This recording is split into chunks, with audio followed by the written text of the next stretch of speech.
टम्म फुगलेली मऊ लुसलुशीत अशी पुरणपोळी अगदी सोप्या पद्धतीने तुम्ही नक्की ट्राय करा.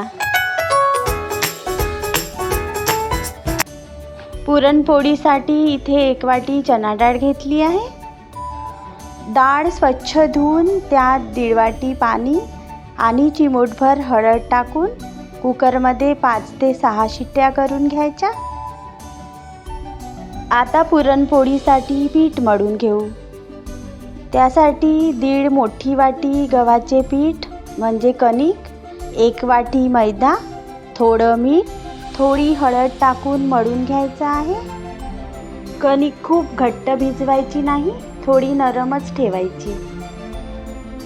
कणिक मळून झाल्यावर तेलाचा हात लावून बाजूला ठेवून घेऊ. पुरण तयार होईपर्यंत कणकेला छान मुरू द्यायची. बघू शकता आता डाळ छान शिजली आहे.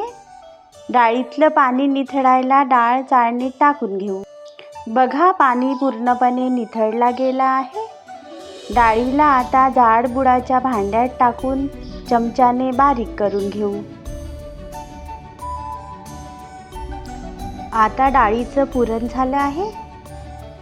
आता पुरणामध्ये 1 मोठी वाटी साखर आणि किंचित मीठ घालून हे भांडं मध्यम गॅसवर ठेवूया. साखर वितळून पुरण घट्ट होईपर्यंत 10 ते 15 मिनिट चमच्याने फिरवतच राहायचं आहे, नाहीतर पुरण करपू शकते. आता यामध्ये थोडी वेलची पावडर आणि जायफळ किसून घालूया. यामुळे पुरणाला छान चव येते आणि पुरण पचायला पण हलकं होतं. पुरण आता पूर्णपणे घट्ट झालं आहे. आता गरमच चाळणीत टाकून ग्लासाने फिरवून घेऊ.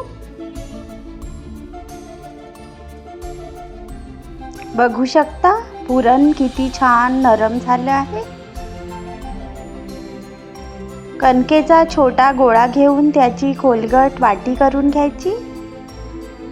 पुरणाचा गोळा हा कणकेच्या गोळ्याच्या डबल असला पाहिजे. पुरण असं व्यवस्थित कणकेच्या वाटीमध्ये भरून घ्यायचं आहे. व्यवस्थित भरायचं आहे, नाहीतर पोळी लाटताना फाटू शकते. बघू शकता पुरणाचा गोळा व्यवस्थित भरला गेला आहे. भरून झाल्यावर पोळपाटवर गोळ्याला छान दाबून घ्यायचं. पुरण पोळीभर व्यवस्थित पसरला जातो. अशा प्रकारे पुरण भरून पोळी हळूवार लाटायची आहे. पोळी लाटायला मैद्याचाच वापर करायचा. पोळी सरसर फिरते. बघा आपली पुरणपोळी किती छान पातळ लाटली गेली आहे. आता तवा गरम करून मध्यम आचेवर पुरणपोळी छान शेकून घ्यायची आहे. दोन्ही बाजूने पुरणपोळी तुपावर छान भाजून घेऊया.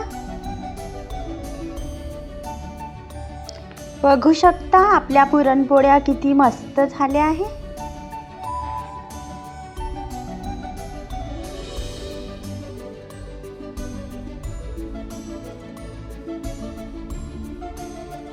माझी पुरणपोळीची रेसिपी आवडल्यास SRK फॅन्स किचनला लाईक, शेअर आणि सबस्क्राईब नक्की करा. धन्यवाद.